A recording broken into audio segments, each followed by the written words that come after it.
quando eu tinha 20 anos, tentei a sorte no plentyoffish.com. Isso foi talvez apenas alguns meses antes do Tinder se tornar popular, e tive uma experiência muito melhor com esse aplicativo. No entanto, ao invés de esperar mais alguns meses, eu estava tão desesperado que acabei me inscrevendo no site mais precário e deprimente da história, o Plenty of Fish. Enquanto eu usava o site, parecia que havia muitos divorciados com uma aparência triste, que apostavam suas últimas fichas em encontrar o amor online. Eu respeito a todos eles e espero que eles encontrem alguém, mas ler todas aquelas histórias de divórcio e querer lembrar como é o verdadeiro amor, sendo eu um rapaz de 20 anos, era apenas deprimente. Após um mês ou 2 de fracassos, finalmente comecei a conversar com uma garota fofa, da mesma idade que eu. Com o passar dos dias, realmente começamos a nos dar bem. Tivemos que esperar até dezembro, quando eu estaria de férias da faculdade, para nos encontrarmos pessoalmente. Ela era ótima de conversa, e como era tão bonita, não me importei em esperar para sair com ela. E para minha surpresa, quando chegou a hora de organizar algo, ela me convidou para a casa da família dela, já que seus pais estavam viajando para visitar parentes durante o feriado. Eu sei que pode parecer grosseiro, mas quando soube que os pais dela não estariam lá, percebi que não seria apenas um encontro para ver um filme e comer pizza, e que, se agisse certo, poderia acabar tomando café da manhã lá também, se você me entende. Enfim, fui à casa dela para o que seria o nosso primeiro encontro. Tudo correu bem e acabei ficando lá durante a noite. Na manhã seguinte, acordei antes dela e fiquei deitado lá, observando-a dormir. Eu sei que parece estranho, mas ela parecia tão fofa dormindo, e eu estava aproveitando o sentimento de vitória após um encontro que deu certo. Então, de repente, ouço a porta da frente abrir e bater, pois alguém entra na casa lá embaixo. No mesmo instante, eu pulei da cama e comecei a me vestir, pois não queria que minha primeira apresentação aos pais dela fosse simplesmente aparecer na casa deles, depois de ter obviamente dormido com a filha deles. Ao me levantar, também acordei a garota, que começou a entrar em pânico quando ouviu alguém lá embaixo. Ela começou a me dizer para me esconder, enquanto ouvíamos alguém subindo as escadas. Eu simplesmente joguei qualquer peça de roupa que consegui alcançar e basicamente me joguei embaixo da cama dela, ficando muito quieto e imóvel. Alguns segundos depois, vi a porta se abrir e os pés de um cara entrando no quarto. Inicialmente, pensei que fosse o pai dela, mas a maneira como ele começou a falar com ela não era a de um pai conversando com sua filha. A princípio, temi o pior, pensando que eles tinham algum tipo de relacionamento realmente doentio, especialmente quando ouvi o som de um beijo e parecia ser nos lábios. No entanto, enquanto eles continuavam conversando, percebi que definitivamente não eram pai e filha, e que meu encontro tinha algum tipo de estranha relação com esse cara, morando na casa dele. O pensamento de ser pego por aquele cara, e não pelo pai da garota, me assustou muito mais por algum motivo. Mas quando ele disse que iria tomar um banho, suspirei aliviado, sabendo que agora tinha uma rota de fuga. Assim que ele saiu do quarto, me arrastei para fora debaixo da cama e comecei a me vestir novamente, sussurrando para a garota: "Que diabos você estava pensando em me colocar em perigo assim?" Ela simplesmente disse: "Meu Deus, sinto muito. Não achei que ele chegaria tão cedo", sem sequer abordar o fato de que aquela nem era a casa dos pais dela. Eu estava tão bravo com todas as mentiras dela que nem me dei ao trabalho de mencioná-las. Afinal, a prioridade era me vestir e sair dali o mais rápido possível. Eu pensei que, como o cara estava no chuveiro, eu teria pelo menos uns 5 minutos para sair pela escada da frente sem que ele soubesse. Porém, assim que pisei no corredor, o cara saiu do banheiro usando apenas uma toalha e nossos olhos se encontraram. Há um breve momento em que ele pergunta: "Quem é você?" E então ele olha rapidamente para o quarto dela e parece juntar 2 mais 2. Eu comecei a correr escada abaixo antes mesmo de ele reagir, mas sabia que ele estava me perseguindo pelo som dos seus gritos logo atrás de mim. Acabei lutando para abrir a porta da frente por 1 segundo, tempo suficiente para ele me agarrar pela camisa, mas de alguma forma consegui me soltar e ganhar mais distância entre nós. Eu olhei para trás e o cara estava correndo atrás de mim completamente nu, com uma expressão no rosto como se estivesse prestes a me matar se me alcançasse. Eu juro por Deus, nunca estive tão aterrorizado na minha vida, não apenas por apanhar de um cara muito maior do que eu, mas por apanhar de um cara nu. Isso era um nível completamente diferente de medo. Na próxima vez que olhei para trás, ele tinha desaparecido, e eu presumi que ele repentinamente percebeu que estava correndo pelas ruas pela manhã sem roupas e voltou para dentro antes que alguém chamasse a polícia. Mais estranho ainda foi o fato de que a garota realmente quis me ver de novo. Percebi que ela gostava da ideia de 2 caras lutando por ela e que ela era apenas uma manipuladora traidora. Eu não a vi novamente. Apenas apaguei o número dela e ela parou de tentar me contatar. Às vezes eu me pergunto se ela enganou outro cara com o mesmo jogo e se ele não teve a mesma sorte que eu em conseguir escapar. Mas, felizmente, isso foi apenas um episódio isolado e estranho em minha vida amorosa. E desde então, tenho sido mais cuidadoso em minhas escolhas de encontros.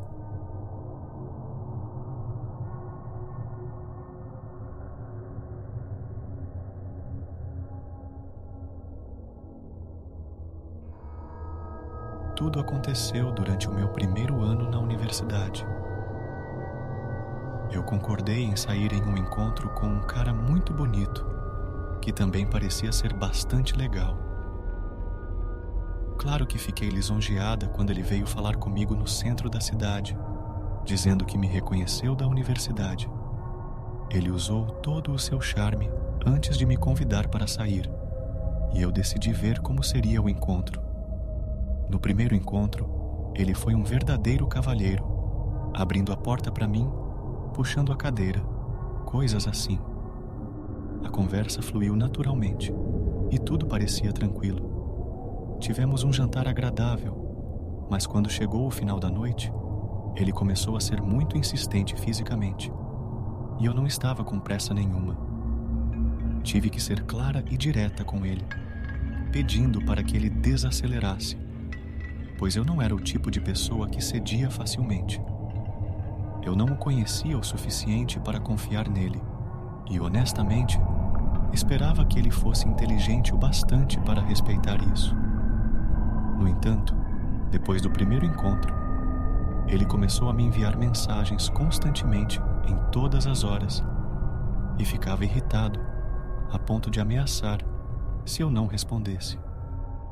O limite foi ultrapassado quando ele me ligou 12 vezes seguidas durante a madrugada, com cada ligação chegando uma atrás da outra. As mensagens que ele enviava eram estranhas, perguntando por que eu não estava respondendo quando ele precisava, e que eu não conseguia nem mandar uma mensagem ou ligar. Era algo perturbador. Eu simplesmente não conseguia lidar com mais nada vindo dele. Então mandei uma mensagem direta, pedindo que ele se afastasse e se acalmasse, pois estava me assustando. Para minha surpresa, sua resposta foi dizer que estava apaixonado por mim. Foi uma mistura intensa de constrangimento e medo.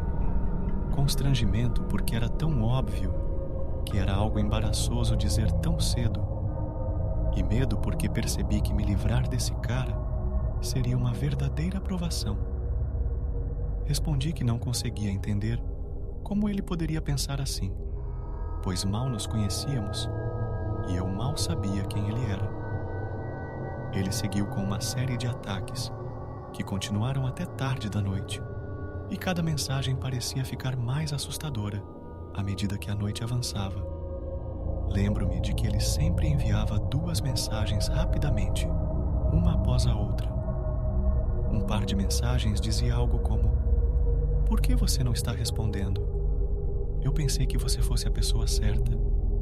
Você nem consegue mandar uma mensagem ou ligar. Isso é uma bagunça." Enquanto a próxima pairava, como se estivesse tentando me convencer de que tudo era culpa minha ou que eu não deveria ter tanto medo dele, mesmo que ele tivesse acabado de dizer algo terrivelmente assustador. Eu sei que deveria ter parado por causa da minha própria sanidade, mas, ao mesmo tempo, não conseguia parar de ler suas mensagens. Eu queria saber se ele realmente tinha me achado ou dito alguma coisa como: "Estou indo atrás de você", e queria saber se realmente precisava me preocupar com a minha segurança. Então, continuei absorvendo todas aquelas palavras horríveis e ameaças até que simplesmente desliguei meu telefone e chorei até dormir. Na manhã seguinte, ordenei que ele deletasse meu número e parasse de me contatar, porque ele estava me assustando. Ele respondeu tentando me ligar aproximadamente 30 vezes durante o dia, mas, quando percebeu que eu não atenderia, começou a enviar mais mensagens. Eu simplesmente bloqueava e denunciava o mais rápido que podia, mas, no fundo, sabia que o estrago já estava feito, pois algumas pessoas que conhecia ao longo do ano pensavam que eu tinha um namorado obcecado. Isso tudo aconteceu porque, ingenuamente, eu tinha baixado todas as minhas configurações de privacidade para que as pessoas que conheci na universidade pudessem me contatar com facilidade, já que ainda era caloura e queria fazer networking. Isso foi um erro grave da minha parte. Embora ele parasse de tentar entrar em contato comigo por um tempo, as coisas escalaram de uma forma ainda mais assustadora do que suas tentativas de conversar online. Durante os últimos meses do meu primeiro ano, consegui um emprego de meio período em um pequeno café no centro da cidade. Perto do final de um turno, meus colegas começaram a falar sobre um cara que estava sentado do outro lado da rua do café, em algumas escadas, e ele tinha ficado lá por horas. Meu estômago afundou na hora, e perguntei a um deles como o cara parecia, e basicamente descreveram meu perseguidor até nos detalhes. Enquanto eu ia verificar se era ele, rezando para que fosse apenas uma coincidência, meu estômago afundou ainda mais quando o vi sentado lá, olhando fixamente para as janelas da frente do café. Nós fizemos um breve contato visual, e eu imediatamente fui para a parte de trás do café para contar ao gerente o que estava acontecendo.